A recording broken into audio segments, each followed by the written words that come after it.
Good to see y'all. Missed you, man. So, big day for Tennessee football and the future of where we're going. Welcoming the class of 24, and great day. A lot of those guys are already here, but want to thank our coaches, our recruiting staff. There's so many people that go into to the work that takes place to sign a class on National Signing Day. Also want to thank all the high school coaches that have been so welcoming to all of us as we've traveled around our footprint and across the country. Coaches have been awesome. Lastly, want to thank the families that entrusted their kids to us and helping them grow into the men and the players that they dream about. So really excited about this group. 27 guys at this point we've signed so far. I think 15 of those kids are mid-year. They're with us right now, the high school guys. We have a few transfer portal guys that are already here on campus as well. Excited about the group. Love the length, athleticism that we've added. You know, you look at what we've signed. Obviously, a point of emphasis was the line of scrimmage. We continue to add really good players to our roster in that way, and then athleticism and length on at the skill spots. So I feel like it is a really good group. They're dynamic in the way that they play. Love the competitive makeup of this group. Some guys that have already shown some leadership traits, and excited to get to work with them whenever they get to campus. So with that, I'll open it up. Questions? Start with Brent, then Wes. Yeah, Coach, kind of big picture recruiting. What are the, you've been in this business a while. Yeah. What are the challenges now to recruiting? What are the adjustments that you and your staff have had to make, continue to have to make as the dynamics of recruiting appear to be changing out there? Well, the dynamics are different in that your roster has an opportunity to leave at the end of the year. As they look for you know, the right place, right time, right fit for themselves. I think you look at our ability to retain a majority of our roster. You look at the guys that chose to come back for another year, a lot of veteran guys. Some of them had opportunities to move on to the next level, and feel like, you know, the culture, the energy, the ability to develop here, that it was right for them to come back for another year too. So there's a lot of things that go into it. Yeah, I think the hardest thing in today's landscape is the uncertainty of the numbers. That can be with your entire roster, it can be with position groups. So because of the portal, the recruitment of these guys, and I'm talking about, you know, the fact that kids will still be going into the portal here into January. You're constantly evaluating your roster, where you're at, what are the needs that you have. You're looking for athletic traits. At times you feel like you need experience. At times you feel like, you know, there's guys that are on campus that you need to develop and get them ready to play by the time you kick off next year. Does it make it impossible to project like 2 years? I mean, for years the recruiting was like, you're thinking 2 years down the road. Does it make it really difficult to do that now? Well, you have to recruit with the mindset of still developing the guys as young guys that are coming on your campus. And at the same time, you gotta understand that as you recruit during the course of the year, you know, there may be guys that decide to leave your roster. And so your numbers at a certain position can change early and in the middle and at the late part of the season. Josh, obviously there's going to be a lot of new look. It's going to be kind of a new look in the secondary next season. A lot of guys Yep. are headed out, some guys coming in, some guys staying with the program. How do y'all feel about sort of what position that position group's in going into next year? Yeah, I like the physical traits of the guys that are in the building right now. We have some young guys that got to grow and mature as football players, but I love the athletic traits. That's true of the young guys that were with us this past season, true of the signees that are coming in. We felt like we wanted to add some experience at that in those positions. We've, you know, attacked that through the portal with a couple guys as well. Ben and Austin. Josh, you talk about the trenches being important in this class. This group of offensive linemen that you're bringing in, obviously they're not going to have to step into day one roles because you have some veterans coming back, but how confident are you that they can provide some sustainability, if I can speak, and provide some depth right away with that group? Yeah, it's a group that I really like. Their high-end competitive makeup. it's a really mature group. High school offensive linemen almost always are gonna have to develop, the physical attributes. I'm just talking about, you know, the strength and size, that you're gonna need to be able to play, at this level. A lot of those guys, I think 4 of them are already here right now. They've shown the athletic traits that we thought we saw, on video. You know, it's a long journey to get those guys ready, but it's a really good group. Coach, I've watched Luke Carter a few times in high school. He just kind of commands a certain level of attention on either side of the ball. What kind of mental makeup do you feel like he has? And can you speak also specifically about Peyton Lewis and Mike Matthews? Yeah, I might come back to you and ask you to finish off the names here by the end of it. You know, I thought our staff did a great job inside of our home state. I think we got 8 guys that will be joining us in this class from the state of Tennessee. You mentioned Boo, Mr. Football, dynamic playmakers, played both sides of the line of scrimmage. Was really good as a returner as well. We've already seen a lot of those skill sets from him. This might be day 3 or day 4 already for him out on the grass with us. You know, he's electric, he's got great change of direction, short area quickness, got a really good football IQ.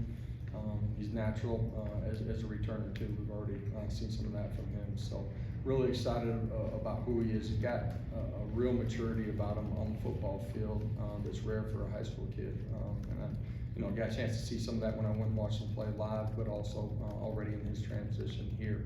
The other 2 guys you asked about were Peyton Lewis, Mike Matthews. Yeah, Peyton Lewis, you know, a track kid that's, you know, electric with the ball in his hands. This year, you look at his development between the tackles, great vision, great ability, short area quickness, constantly chewing up ground as he's working through the line of scrimmage. You know, developed the ability to play with great pad level, smart, tough, competitive. Really excited about him.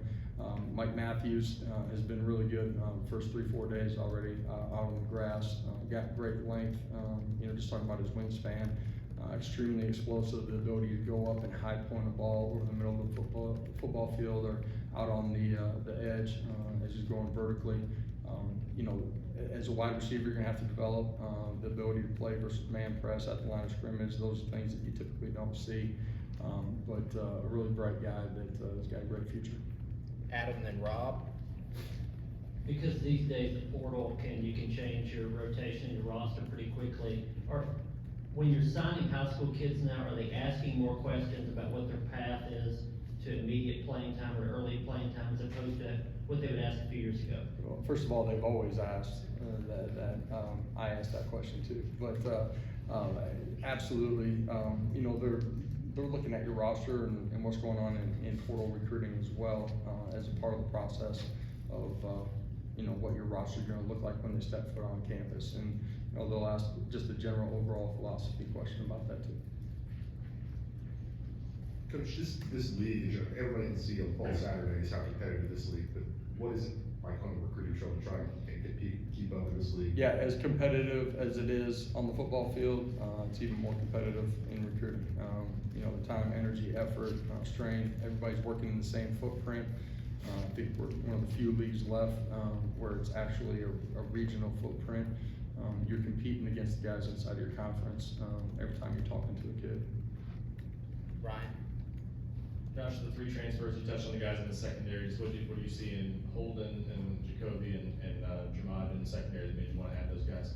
Yeah, Holden got the physical attributes. You can see in his footage already that he's got the ability to play out in space, connected in the line of scrimmage, has the body type and frame to do everything that we're going to ask him to do inside of this league, inside of our offense. He's bright, competitive. He's got the makeup to help us immediately, and obviously that's a position, you know, over the last couple of years that we knew we were going to have to, you know, go attacking in the portal. You know, the secondary guys, they're athletic. They got great short area quickness. They're willing to be physical, stick their face on people. They have multiple years left that can grow inside of what we're doing. I feel like both of them can make an immediate impact, obviously, as well. Patrick. Some of those guys practicing already? Jacoby was out there, today, Holden's on campus today. Patrick, then Reese. Obviously, Josh Heupel about the quarterback. What do you guys like about Chase when you evaluated him, and kind of what do you see as the immediate steps that he needs to take? Yeah, he's gonna have to grow, really quickly. We'll get spoon fed as we start, here in January and grow, into spring football. Smart, competitive, you know, he's got good fundamentals. We've got to refine some of those things. He's already been working on those since he stepped foot on campus. But his football IQ, his ability to retain information, process out on the football field. He's a winner, he's competitive, he's got the right makeup. You spoke about the 8 guys who are from Tennessee. How much of an emphasis in this class did you spend on finding these 8 guys? Yeah, we always are gonna place an emphasis on it. You know, we spend a lot of time and energy, communication with the high school coaches, guys that have their boots on the ground here. We're gonna recruit them the right way. Doesn't mean we'll get every single one of them. Doesn't mean we're gonna offer every single one, but we wanna make sure that we're very thorough in the evaluation process and, you know, based on where we're at and who they are and what their makeup is it the right fit? Austin, then Brent. You talk about going to the portal, but also recognizing you have some young, talented guys that have not found a way to the field yet. How do you balance that? Because, you know, when you go to the portal at their position, for them not to kind of get, you know, okay, here comes a guy that could be in Yeah, the spot. there's a that type flip of stuff. side of the coin for sure. Yeah, and then my second question, would be, how big will the state of Tennessee be in 2025? Yeah. Again, at the end of the day, you're trying to build your roster to be its best. That's in the immediate, but you also have to have a long-term future of it as well. You gotta have kids inside of your program that you're developing physically within your scheme and the culture and leadership that you want inside of your program too. So there's more changes to your program than there used to be in trying to project. I think it was Hubs that asked about that. But at the same time, you got to develop from within it as well. State of Tennessee is going to be huge for us in this upcoming cycle. It always is, but next year's a great year inside of this. You can already see that with some of the guys that we've evaluated. We've got a great reception from the high school coaches across the state. You know, in the short amount of time that we've been here, 3 years, developed really good relationships, rapport. We've had a lot of those coaches here on campus already that, you know, share and have an opportunity to come and spend time with our staff to get to know who we are and what we're about. But it's a great year inside this state. You mentioned to Wes about some of those young defensive backs needing to grow up and mature, you know, which is natural. But with the portal defections that you've had in the secondary, how ready do you feel like those guys are if needed in Orlando? And secondly, how set is your roster as you wrap up here and get ready to go to Orlando in terms of opt-outs, more transfers, guys going to the league, that type of thing? Yeah, I think we're closing in on being more defined on our roster. You know, with the portal dates, nothing is, you know, finalized at this point for any team across the country, and that's your own roster, but it's also guys that become available in the portal. So it's different than National Signing Day used to mean that was the end of kind of the transition of your roster, and your roster was known for the next year. At this point, you know, there's a good percentage that you know about, but there's still going to be opportunities through the portal as we continue to go through the month of January. You look at last year, you know, I think we had, you know, Omar, Gabe Judy, and Keenan Keeley that were all added after the bowl game. What about roster set for the bowl game from Yeah. you guys? Not additions for next year. I'm talking about the team that you had in November, taking them to a bowl game. Are you pretty comfortable with who's going to be there and who's not? Is that set? Yeah, I mean, I feel like we're pretty set on the majority of those guys that will be traveling with us to Orlando. You talked about the young DBs. This is the time of year, you know, 20 years ago, everybody played in the bowl game. There were really no opt-outs at that time. With the NFL, more guys have elected to do that. So, you know, you look over the recent history of bowl games, it provides a great opportunity to the young guys inside of your roster that, you know, may have played sporadically throughout the course of the season on offense and or defense, that get an opportunity to go out and play, and, you know, they get game week preparation. They get a couple extra weeks because of, the bowl preparation. But it provides opportunity, and I do feel good about the guys that, will be out there in the secondary. Mike, then Wes. Yeah, Josh, with the quarterback position, is that somewhere where ideally you might add a veteran to that mix, or do you feel comfortable if you go into next year with a redshirt freshman and freshman as the two guys? Well, you know, I think quarterback is one of the positions you look across the country. It's hard to have the depth at that position that you know, historically may have had. We're going to continue to always evaluate. That's true at quarterback, but it's true at every position here as we go through January. Is it hard if you did want to add a portal guy when you've got a guy like Nico, who's the presumed and assumed guy going into next season? Yes, sir, it is. Josh, I guess regardless of position, how much flexibility right now do you think y'all still have with the portal? I know the number always changes because you got guys that need to make decisions of their own, but I guess first part, how much flexibility do you think you have right now? And two, do you feel good about some of the options that are out there that y'all are talking to? Yeah, I mean, the recruiting process for those guys, some of those guys make quick decisions. Some of those guys you've been in communication with, that are already in the portal that, you know, may like to take a visit in January, or they're nearing the decision process, don't have it finalized by a day like today. When I'm speaking in front of you, there's gonna be guys that will continue to get into the portal on the back end of some of these bowl games too. That's where it's different than it used to be. You know, personnel that would become available, you have to constantly monitor and evaluate the player and the person here as you go, you know, through Christmas, through January. Last question, Ben.